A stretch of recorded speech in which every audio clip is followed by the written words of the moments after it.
천지 만물 모두 주를 찬송합니다.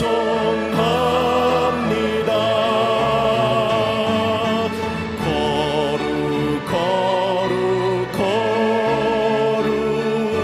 전능하신 주님, 성삼위일체 우리 주로다. 성삼위일체 우리 주로다.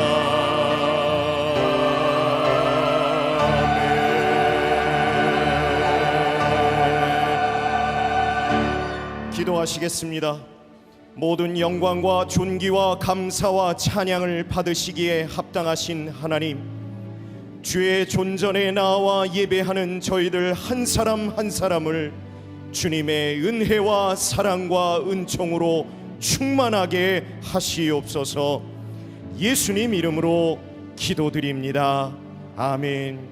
주님이 가르쳐 주신 기도를 화면을 보시면서 함께 봉독하시겠습니다. 하늘에 계신 우리 아버지여, 이름이 거룩히 여김을 받으시오며 나라가 임하시오며 뜻이 하늘에서 이루어진 것 같이 땅에서도 이루어지이다. 오늘 우리에게 일용할 양식을 주시옵고 우리가 우리에게 죄 지은 자를 사하여 준 것 같이 우리 죄를 사하여 주시옵고 우리를 시험에 들게 하지 마시옵고 다만 악에서 구하시옵소서. 나라와 권세와 영광이 아버지께 영원히 있사옵나이다. 아멘.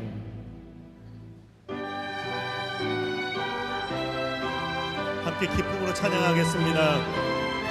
성도여 다 함께, 성도여 다 함께 할렐루야.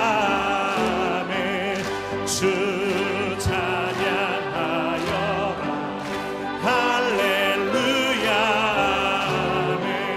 주 보좌 앞에서 택하신 은혜를 다 찬송하여라. 할렐루야. 만물을 열어라.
변찮는 주님의 사랑과 거룩한 보혈의 공로를 우리 다 찬양을 합시다. 주님을 만나볼 때까지 예수는 우리를 깨끗게 하시는 주시니 그의 피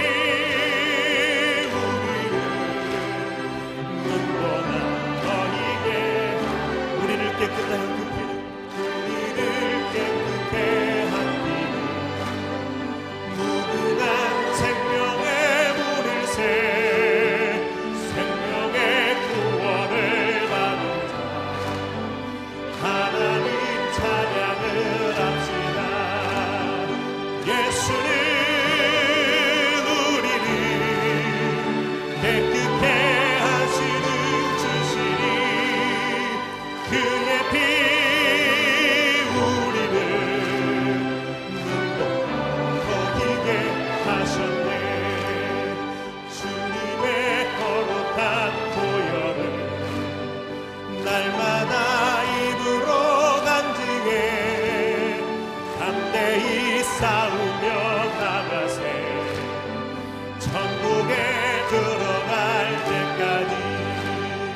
예수는 우리를 깨끗게 하시는 주시니 그의 피 우리를 눈보다 더이게 예수는 우리를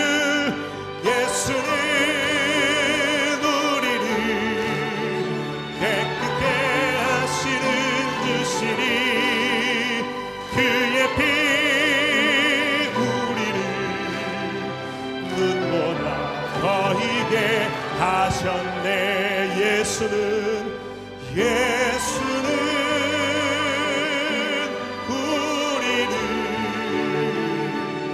깨끗게 하시는 주시니 그의 피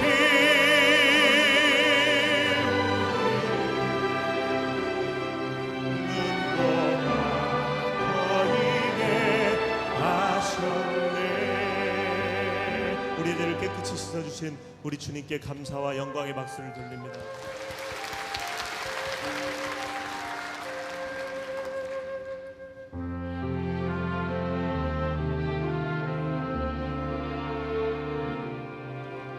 오 거룩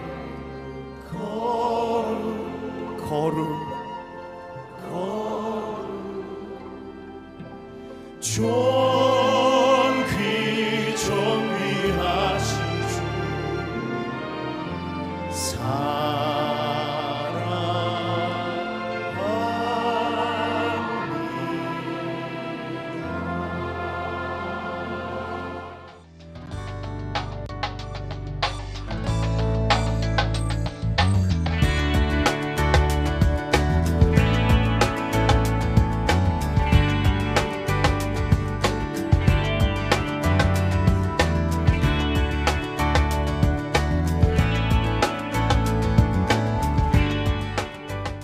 아, 2014년은 하나님께서 우리들에게 가슴 뛰게 시작하도록 하셨습니다.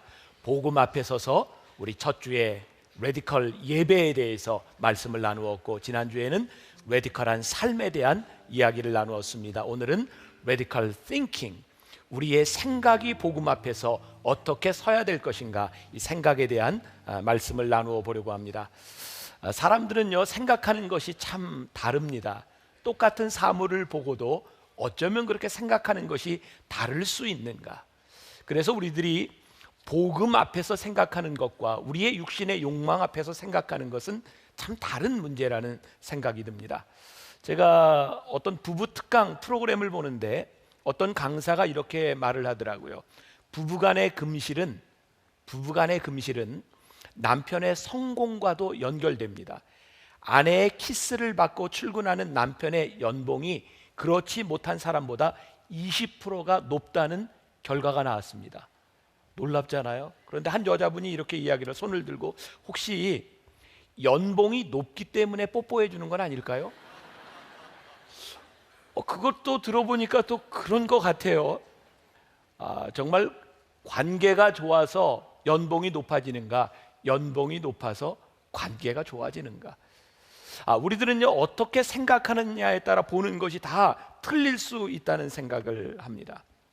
우리들의 삶에 하나님을 어떻게 생각하고 내 믿음의 생각이 어떠한가, 그것이 우리들의 삶을 급진적으로 만들어줄 수 있다는 생각을 합니다.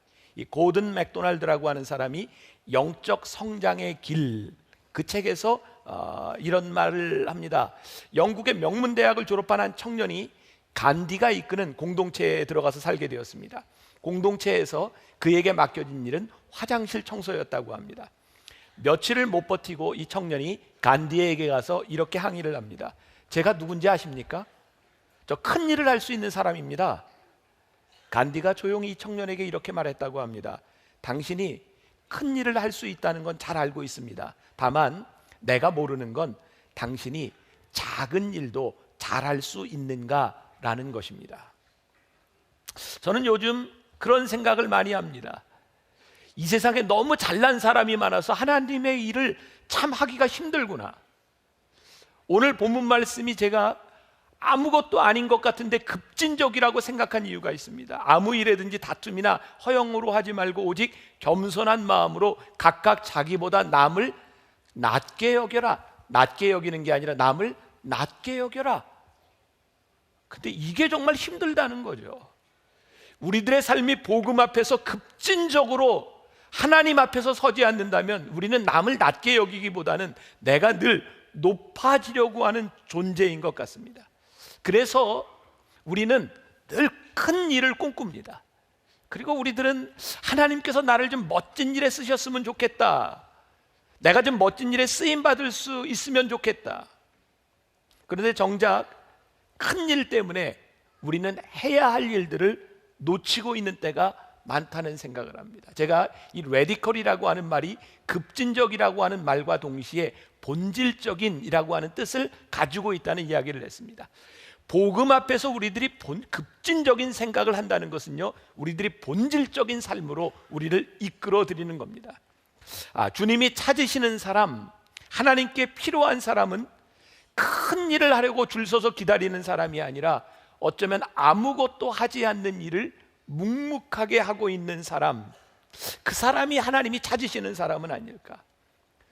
주님께서 궁금하신 것은 우리가 큰 일을 얼마나 잘 하느냐가 아니라 작은 일에도 끝까지 우리들이 충성할 수 있는가. 이건 저와 아마 여러분들 모두에게 해당되는 일일 것 같은데, 우리들이 무언가 일을 하고 섬긴다고 하면서도 늘 하나님을 앞서갈 때가 많은 것 같아요. 하나님은 지금 내가 이 일에 충성되기를 원하는데 나는 저 일을 바라보며 이 일이 하찮다고 생각합니다. 그래서 우리는 우리들에게 주어진 일에 대해서 레디컬하지 못합니다. 본질적이지 못합니다. 그래서 우리는 이것을 뛰어넘으려고 합니다. 성경은 이 하나님의 순종, 하나님이 하신 일을 뛰어넘으려고 하는 것을 불의라고 이야기를 합니다. 우리들이 큰 일을 꿈꾸고 있는데 그 큰 일을 꿈꾸고 있는 사람들 때문에 불의한 일들이 일어나고 있다는 말입니다. 다시 말을 하면 여러분들이 하나님 앞에 나에게 주어진 작은 일이 귀하다는 생각을 하기 시작할 때 하나님의 정의가 우리들 가운데서 일어난다는 말씀입니다. 지금까지 우리가 작은 일을 하면서 만일 큰 일을 하기 위해 기다리는 작은 일이었다면 난 우리의 생각을 바꾸었으면 좋겠다는 생각이 들었습니다. 내가 큰 일을 하기 위해서 이 작은 일을 견디는 것이 아니라 내가 평생 이 일을 한다 할지라도 이것이 나에게 주어진 일이라면 내가 이 길을 가겠습니다 라고 헌신할 때 우리들에게서 하나님의 역사가 일어나지 않을까. 오늘 여러분들에게 소개된 책이 있습니다. 민호기 목사님과 찬양사역을 하는 분인데 작은 예배자라고 하는 책입니다. 제가 아주 감명 깊게 이 책을 보았습니다. 이 책에 나오는 글을 여러분들에게 좀 소개해 드리려고 합니다. 우리의 관심은 대부분 큰 일, 중요한 일, 멋진 일, 빛나는 일, 명예로운 일에 있다. 그러나 생각해보라. 종이 하는 일의 대부분의 일은 작은 일, 하찮은 일, 허드렛 일, 더러운 일, 소소한 일, 초라한 일이다. 종이란 본디 작고 하찮고 초라한 존재이기 때문이다. 예수님 당시에 많은 종들이 있었다. 종에는 계급이 있어 그에 따라 일이 맡겨지기 마련이다. 집 지키는 종, 집안일 하는 종, 심부름하는 종, 밭일 하는 종, 시중 드는 종. 그중 가장 하급의 종은 단연 발 씻기는 종이었다. 잘 알다시피 먼지가 많이 나는 건조한 기후에 샌들을 신고 다니던 당시 사람들이 외출을 하고 돌아올 때 가장 더러워진 것은 바로 발이다. 발 씻기는 종에게는 특별한 표식이 있었다. 바로 허리에 수건을 두르고 다니는 것이었다. 요한복음 14장 4절과 5절에 저녁 잡수시던 자리에서 일어나 겉옷을 벗고 수건을 가져다가 허리에 두르시고 이에 대야에 물을 떠서 제자들의 발을 씻기시고 그 두르신 수건으로 닦기를 시작하여. 예수께서 허리에 수건을 두르신 것은 제자들의 발을 씻기시고 닦아주기 위함 뿐만 아니라 스스로 나는 당신의 종입니다 라고 선언한 것이죠. 주님의 일을 한다는 것은 주님처럼 종이 되는 것이다. 내 생각과 방법, 내 뜻과 목소리, 내 고집과 자존심을 수건에 고이 싸서 허리에 두른 후 누군가 앞에 무릎을 꿇는 것이다. 내가 좋아하는 사람 앞에 무릎을 꿇고 그의 종이 되어 발을 씻겨주는 것은 쉬운 일이다. 그러나 나를 가장 힘들게 하는 그 사람 앞에 허리에 수건을 두르고 무릎을 꿇는 것은 죽을 만큼 힘든 일이다. 그러나 우리가 누군가의 종이 될 뿐 아니라 모든 이의 종이 되어야 한다. 바로 주님처럼. 우리가 복음 앞에서 우리들이 주님을 생각하며 급진적으로 우리들의 삶을 바라보게 될 때 우리들이 깨닫는 것이 있습니다. 우리 주님께서 허리에 수건을 두르고 제자들 앞에 무릎을 꿇으셨다는, 제가 송구영신 예배를 드릴 때 예수님께서 제자들의 발을 씻기시며 유언처럼 제자들에게 하신 말씀이 있다는 말을 했습니다. 서로 높아지겠다고 싸우는 제자들에게 예수님이 이렇게 말씀하셨습니다. 먼저 섬기는 자가 되어라. 이 말씀 가운데는 저는 이런 의미를 생각합니다. 너희들이 먼저 섬기는 자가 되되 끝까지 섬기는 자가 되어라. 너희들이 복음 앞에서 끝까지 남들을 너보다 더 낮게 여기는 사람이 되어라. 끝까지. 언제부터인가 우리들이 종이라고 생각했던, 아마 목회자들에게 가장 큰 타락이 왔던 것 중에 하나가 이런 걸 것 같아요. 종이라고 부르다가 언제부턴가 어떻게 목사님을 종이라고 불러? 종님, 위대한 종님, 하나님이 쓰시는 종님. 근데 어떻게 목사님이 종님이야? 그래서 사자로 바뀌었습니다. 목회자의 변천사, 종님, 사자 이렇게 변해갑니다. 그런데 그게 어쩌면 이 목회자들을 목회자답지 못하게 만들지 않았는가? 우리들이 복음을 들고 하나님 앞에 섬기러 왔던 우리들이 하나님을 믿으며 우리들의 직책이 높아지면서 우리들이 섬기는 것이 아니라 더 이상 우리들이 수건을 두르지 않고 무릎을 꿇지 않으려고 할 때 급진적인 복음의 역사가 우리들 가운데서 사라진 것은 아닌가? 메이저리그에서 뛰고 있는 일본 선수 이치로 스즈키, 유명한 선수입니다. 이 친구가 정말 멋진 말을 했습니다. 별로 마음에는 안 드는데 말은 마음에 들어요. 이런 말을 했습니다. 초심을 잃지 않는 것이 매우 중요합니다. 그러나 초심으로 플레이해서는 안 됩니다. 느낌이 오세요? 이 느낌 아니까 이게 뭐가 좀 돼야 되는데, 초심을 잃지 않는 것이 중요합니다. 그러나 초심으로 플레이해서는 안 됩니다. 여러분, 우리들이 사역을 하는 데 있어서 우리를 부르신 그 부르심 앞에 우리들이 처음의 마음을 잃지 말아야 합니다. 그러나 우리들이 처음처럼 그런 정도의 수준이어서는 안 됩니다. 처음 마음을 가지고 있을 때 우리의 믿음의 수준이, 우리들의 실력이 자라나야 되는 겁니다. 어떤 책에 이런 표현을 썼더라고요. 우리의 사역이 부패되는가 아니면 발효되는가를 알아보아야 합니다. 당신의 사역이 언제부터인가 부패되어 있다면 안 됩니다. 그러나 발효된다는 것은 놀라운 영향력을 발휘하고 있다는 겁니다.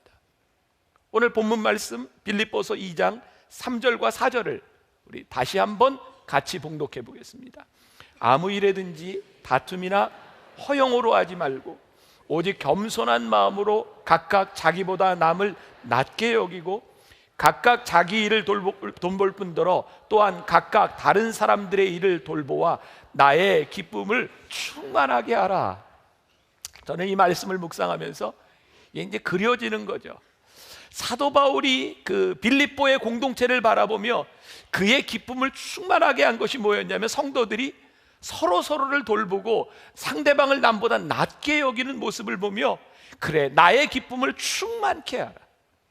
어쩌면 하나님께서 우리들의 삶에 급진적인 것을 요구하는 것이 있는데, 우리 하나님의 얼굴에, 하나님의 마음에 기쁨을 줄 수 있는 것이 무엇인가? 남을 나보다 낮게 여기는 그런 소명자로 살아가는 겁니다. 저는 오늘 여러분들과 함께 내가 소명자로 살아가기 위해서 우리들이 가져야 할 생각 몇 가지를 함께 나누어 보려고 합니다. 첫 번째, 우리가 하나님의 목적에 헌신할 수 있는가? 하나님의 목적에 헌신할 준비가 되어 있는가? 헌신의 첫 번째 조건은 우리 인생에서 새롭게 하나님의 목적이, 하나님의 생각이 우리들에게 들어와야 합니다. 하나님의 목적에 헌신한다고 하는 것은요, 내 삶에서 이슈가 되었던, 내 삶에 중요했던 것이 하나님의 이슈로 바뀌어질 때입니다. 여러분들이 헌신할 수 있다라고 하는 그 헌신은요, 이제 하나님의 관점이, 하나님의 이슈가 내 삶의 이슈로 돌아오는 겁니다. 근데 그게 뭘까요? 하나님은요, 여러분들이 나보다 남을 낮게 낮게 여기는 사람이 되기를 원하십니다. 하나님을 앞서가는 이유가 뭘까요? 여러분들이 신앙생활을 하면서도 하나님 앞에 불순종의 죄를 저지르는 이유가 뭘까요? 여러분들이 하나님보다 낫다고 생각합니다. 그래서 여러분들이 결정합니다. 여러분들이 하나님의 일을 하는데 하나님이 기준이 되지 못하고 여러분들이 기준이 돼서 결정합니다. 왜? 내가 더 낫다고 생각하는 거죠. 그래서 끊임없이 성경은 우리들에게 이렇게 얘기합니다. 너희들이 하나님을 따라오려거든, 너희가 예수님을 따라가는 삶을 살려거든 누구든지 자기 십자가를 지고 자기를 부인해야 너희들이 하나님을 따라 살아갈 수 있느니라.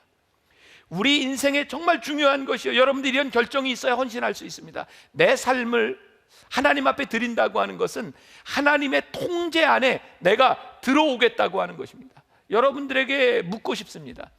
여러분, 하나님의 통제 속에 하나님의 주권 아래 여러분들이 살기를 원하십니까? 얼마나 불편한지 아십니까? 하나님이 여러분들의 삶을 통제하기 시작할 때 여러분들이 하고 싶은 여러분들의 욕망대로 여러분들이 살지 못한다는 겁니다. 그런데 그 하나님의 통제 아래 여러분들이 정말 살 수 있겠습니까? 여러분들의 삶을 부정하며 우리들 가운데서 일어나고 있는 하나님의 역사 앞에 우리들이 헌신할 수 있겠습니까? 오디세우스의 모험이라고 하는 여러분들 그 신화를 잘 알죠? 이 오디세우스가 트로이 전쟁에서 승리하고 돌아옵니다. 근데 돌아오는 길에 굉장히 위험합니다. 그 바다를 건너오는데 그 해협에 이 사이렌 소리들이 나고 그 사이렌 소리에 홀리면 다 죽습니다. 그래서 이 오디세우스는 선원들에게 전부 밀랍으로 귀를 봉하라고 이야기를 하고 자기를 돛대에 묶으라고 이야기합니다. 나를 묶어라. 그리고 내 말을 듣지 말아라. 트로이 전쟁에서 이긴 게 문제가 아니라 이제 살아서 돌아가서 가족을 만나야 되는 겁니다. 거기를 지나가야 되는 겁니다. 그런데 그 아름다운 사이렌 소리 때문에 거기에 빠져들어가면 그의 인생이 다 끝나는 겁니다. 그래서 자기를 묶어둡니다. 저는 말씀을 준비하면서 이런 생각을 했습니다. 우리들의 삶에 우리들을 통제할 수 있는 그 무엇이 필요하다. 이 사도 바울은요, 그가 늘 그런 고민을 가졌습니다. 내가 복음을 자고 하나님 앞에 살다가 마지막에 하나님 앞에 버림을 받으면 어떡할까? 사도 바울은요, 그의 인생에 가시가 있었던 사람입니다. 그게 얼마나 힘들었는지 하나님 앞에 이 가시를 좀 제해달라고, 고쳐달라고 했지만 하나님이 고쳐주시지 않았어요. 하나님이 참 묘하게 말씀하셨죠. 사도 바울이 그렇게 고난 가운데 있었던 그의 가시를 바라보며 하나님께서 말씀하신 게, 사도 바울아, 내 은혜가 내게 족한 거 아니? 그때 사도 바울이 깨닫습니다. 아, 하나님, 저는 가시가 제 삶의 약함인 줄 알았는데 그것이 제 은혜였군요. 내가 가시 때문에 하나님 앞에 무릎을 꿇게 하셨고 그 가시로 인하여 하나님을 붙잡을 수 있도록 하셔서 제가 끝까지 이 길을 갈 수 있도록 하셨군요. 하나님, 그것이 저에게 은혜인 것을 압니다. 사도 바울은 그 가시가 그의 인생의 발목을 잡는다고 생각했는데 하나님이 그 가시를 통해서 사도 바울을 통제하고 계셨어요. 내가 하나님의 주권하에서 떠나지 아니하도록 그에게 약함을 주셨어요. 오늘 우리들에게 아주 급진적인 생각이 필요합니다. 아주 레디컬한 삶이 필요합니다. 오늘 여러분들의 삶의 가시가 하나님께서 여러분들의 삶을 통제하실 때 여러분들로 하여금 하나님 앞에 헌신할 수 있도록 만든다는 거예요. 저는 우리 인간이 가장 하나님 앞에 신앙적이 될 때는 우리들의 약함을 깨달아 알 때입니다. 하나님 앞에 내가 잘났다고 생각할 때 우리는 하나님 앞에 절대로 좋은 신앙이 되지 못합니다. 우리들이 믿음을 붙잡고 가지 못합니다. 하나님께서 아브라함에게 정말 어려운 명령을 하셨어요. 아브라함아, 네 아들 이삭을 제물로 바쳐라. 하나님께서 아브라함에게 주시는 최후의 시험이었던 것 같아요. 왜? 하나님이 약속하셨던 그 아브라함으로 하여금 민족을 이루겠다고 하는 그 꿈을 이루어가는 사람이 바로 이삭인데, 그 이삭을 제물로 바치라고 하니 이거 어떻게 합니까? 하나님, 이삭을 제물로 바치면 제 계획과 꿈과 하나님의 계획이 다 무너져 내리는 겁니다. 근데 하나님이 그 모든 것들을 다 깨고 아브라함에게 요구하셨습니다. 근데 아브라함이 이삭을 제물로 바칩니다. 근데 하나님이 이삭을 제물로 받지 않으셨습니다. 숫양을 대신 제물로 바치게 합니다. 아무튼 우리들의 관심은요, 늘 본질적인 데 있지 않고 레디컬하지 않습니다. 우리는 지금까지 무슨 말을 제일 많이 들어왔는지 아세요? 여호와 이레. 여러분들이 하나님 앞에 헌신하려고 맘먹고 이삭을 죽이기로 작정하고 하나님 앞에 드리면 여호와 이레의 축복이 있습니다. 여기에 우리 참 많이 아멘했지 않아요? 그래서 우리는 하나님 앞에 헌신한다는 것이 늘 여호와 이레의 축복이었습니다. 근데 저는 말씀을 묵상하면서 이건 하나님의 말씀이 이런 뜻이 아니구나라는 생각이 들었어요. 하나님은요, 숫 양을 준비해 주신 여호와 이레의 축복에 대한 문제가 아니라 아브라함으로 하여금 네가 이삭을 바칠 수 있느냐는 그의 마음을 보시기를 원했어요. 그 다음에 하나님이 이삭을 데려가셨건 순양으로 제사를 대신하셨건 그것은 그렇게 중요한 것이 아닙니다. 여기에 가장 중요한 것은 아브라함이 하나님 앞에 결단했다는 겁니다. 그리고 그 다음 일은 하나님이 어떻게 인도하실지 모릅니다. 단지 아브라함이 하나님 앞에 급진적으로 하나님 앞에 순종하기로 했을 때 하나님은 아브라함을 통해서 하나님의 꿈을 만들어 가십니다. 사랑하는 여러분, 우리들이 레디컬하게 복음 앞에 선다고 하는 것은요, 하나님 앞에 우리들이 철저하게 내가 하나님의 통제 가운데 들어가겠습니다. 하나님이 우리를 통제하실 때 우리들이 얼마나 많이 불편한지 모릅니다. 하나님이 내 삶을 지배할 때 그것이 나에게 얼마나 귀찮은 일인지 모릅니다. 그런데 우리들이 하나님 앞에 그렇게 헌신하는 겁니다. 하나님의 통제 아래 내가 들어가겠습니다. 두 번째, 헌신하는 소명자의 삶을 살아가기로 한다면 헌신을 위해 기도할 생각이 있는가? 기도할 생각이 있는가? 제가 요즘 기도에 대해서 그런 생각을 종종 합니다. 아무튼 요즘 교인들 중에 큰 문제가 기도 중독증에 걸린 사람들 때문에 큰 문제라는 생각이 들어요. 제 말을 잘 이해하세요. 여러분, 기도가 중독돼서요, 기도를 하는데 기도가 아닙니다. 우리는 우리의 모든 것들을 그냥 하나님 앞에 이렇게 다 밀어드리고 하나님, 제 모든 문제를 하나님께 드립니다. 이게 굉장히 믿음 있는 기도라고 생각했는데 그게 믿음 있는 기도가 아니더라고요. 늘 신앙생활하면서 어려운 일이 있을 때마다 하나님께 이렇게 던져놓습니다. 하나님 알아서 하세요. 야, 저 사람 믿음 대단해. 그냥 기도 중독에 빠져서 그냥 맡깁니다. 아니요, 기도의 헌신은 그런 것이 아니라 내가 이 기도를 통하여 하나님의 뜻이 이루어지를, 하나님의 역사가 이루어지기를 위해서 내가 헌신하며 기도할 준비가 되어 있는가. 요한복음 16장 13절에 진리의 성령이 오시면 그가 너희를 모든 진리 가운데로 인도하시리니. 기도는 내가 이렇게 하고 던지는 것이 아니라 그 기도를 통하여 우리들이 진리 가운데로 인도함을 받을 그런 마음의 결심이 우리들에게 있는가. 저는 기도를 두 가지로 생각해요. 하나는 일회적인 기도가 있고 또 하나는 지속적인 기도가 있다. 여러분들의 삶의 무거운 짐과 하나님께 맡겨야 될, 믿음으로 맡겨야 될 것, 일회적인 기도로 하나님 앞에 맡겨야 합니다. 그런데 우리들이 지속적으로 기도해야 되는 것이 있습니다. 하나님 나라로 하여금 하나님 나라의 통제 가운데, 하늘 아버지의 인도하심 가운데 살아갈 수 있도록, 우리 주님이 가르쳐 주신 기도처럼 하나님 나라가 이 땅 위에 나의 삶 가운데 이루어질 수 있도록 끊임없이 내 삶에서 하나님의 목적이 이루어지게 하여 주옵소서. 우리 주님이 이렇게 가르쳐 주셨어요. 오늘날 우리에게 일용할 양식을 주옵시고. 그게 무슨 기도일까요? 하나님, 제가 욕심내지 않겠습니다. 매일매일 이 주기도문을 하는 기도는요, 내가 욕심으로 인하여 하나님의 영광을 가리우지 않겠습니다. 오늘의 양식을 바라보며 하나님을 의지하며 살아가겠습니다. 그것이 우리들에게 급진적인 기도입니다. 오늘 우리들이 하나님 앞에 이 헌신의 기도를 할 준비가 되어 있는가? 세 번째, 작은 일에 정말 순종할 수 있겠는가? 하나님의 목적에 따라 급진적인 삶을 살기를 원한다면 이제 직접적인 순종의 준비가 되어 있어야 합니다. 순종하지 않고는 결코 알 수 없는 일들이 있습니다. 아주 일상적인 것에서 시작하는 것, 그것이 순종입니다. 많은 사람들이 큰 일을 꿈꾸는 사람들, 제 주변에도 저는 선교사가 되겠습니다, 아프리카로 나가겠습니다, 그런 분들이 참 많이 있습니다. 근데 제가 그런 분들에게 종종 속으로 이런 물음을 물을 때가 있습니다. 아프리카로 갈 만한 그 원대한 꿈을 가진 당신, 가족을 위해 여러분들은 어떤 헌신을 합니까?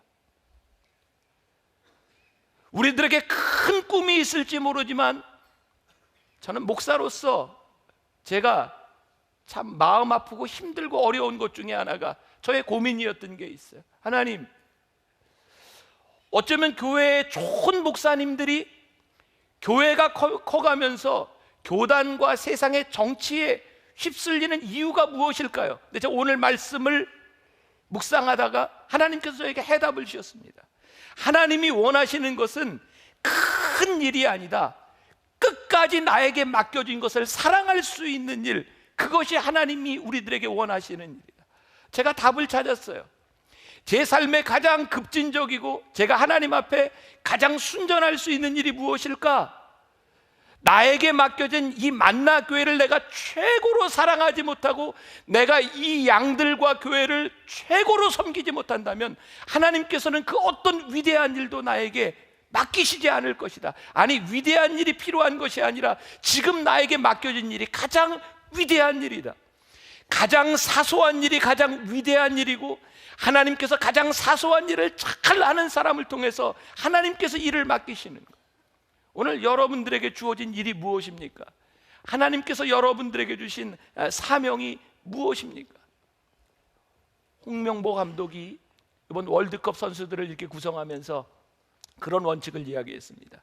아무리 실력이 좋아도 지금 현재 뛰지 않고 있는 선수는 대표로 차출하지 않겠습니다. 우리는 이렇게 착각합니다. 나는 큰 일을 할 수 있는 능력이 있어, 언젠가는 하나님이 나를 쓰실 거야. 아니요, 지금 여러분들이 있는 곳에서 하나님 앞에 쓰임 받지 않는다면 하나님이 여러분들을 쓰실 수가 없는 겁니다. 여러분, 하나님 앞에 분명하게 여러분들이 응답해야 합니다. 하나님은 여러분들을 보십니다. 지금 여러분들이 가지고 있는 돈을 어떻게 쓰는가? 여러분들 참 많이 그런 꿈, 하나님 제가 이번에 사업해가지고 잘 되면 뭐 대박 나면, 하나님 그런 사람 안 씁니다. 지금 여러분들의 삶에서 돈을 어떻게 쓰는가를 보면 그 사람이 앞으로 사업에 성공해도 어떻게 돈을 쓸 수 있는지가 분명합니다. 뭐 나중에 이런 사람 아무 소용없어요. 여러분들이 직장에서, 가정에서, 신앙 공동체에서 어떻게 살아가고 있는가? 급진적인 생각은 우리들에게 급진적인 행동을 낳습니다. 급진적인 행동, 그게 뭡니까? 오늘 제가 여러분들 좀 마음 아프게 해도 좀 용서하고 들으세요. 정말 사역과 여러 가지를 막 꿈꾸고 있는 여러분들 가운데 여러분들이 하나님의 사람으로 살기를 소원하는 여러분들의 소망도 있을지 모르지만, 여러분들이 드리는 예배 시간 하나도 철저하게 하나님 앞에 순종하지 못하고 예배자로 드리지 못하면서, 아니 그런 사람을 하나님이 어떻게 쓰시겠습니까? 저는 우리 부목사님들한테 늘 이야기하는 게 있습니다. 모든 예배 시간에 제일 앞자리 가서 앉으세요. 나와 함께 동역하는 다른 목사님의 설교를 들으며 은혜를 받으세요. 나와 함께하는 사람들을 통해서 은혜 받지 못하고 내가 무슨 은혜를 받을 것이며, 내가 사역하고 있는 이곳에서 내가 이것을 하지 못하면 내가 무엇을 할 수 있겠습니까? 여러분들의 신앙의 가장 기본적인 부분들이 살아나야 합니다. 여러분들의 예배가 온전히 살아나야 되고요, 여러분들 하나님의 사람으로 살아가겠다고 하면서 주일날 배려하지 않고 질서를 지키지 못하고 작은 일에 분노하는 여러분들을 바라보며 하나님이 여러분들을 어떻게 쓰실 수 있다고 생각합니까? 하나님의 것을 하나님의 것으로 구별할 수 있는 시간의 헌신과 여러분들 하나님 앞에 11조의 헌신도 하지 못하며 여러분들이 결단해야 될 때 여러분들의 물질을 하나님 앞에 쓸 수 있다고 생각하십니까? 아니요, 절대 그런 일 일어나지 않습니다. 이 김동호 목사님이 그런 얘기했어요. 나는 많은 교인들과 목회하고 싶지 않다, 11조 교인들과 목회하고 싶다. 이유가 뭔지 아세요? 일반 교인은 방위와 같은 교인이라면 11조 교인은 특공대와 같은 교인이라고 표현을 했어요. 왠지 아십니까? 11조는 우리의 삶에 가장 어려운 것을 결단하게 하는 훈련이기 때문입니다.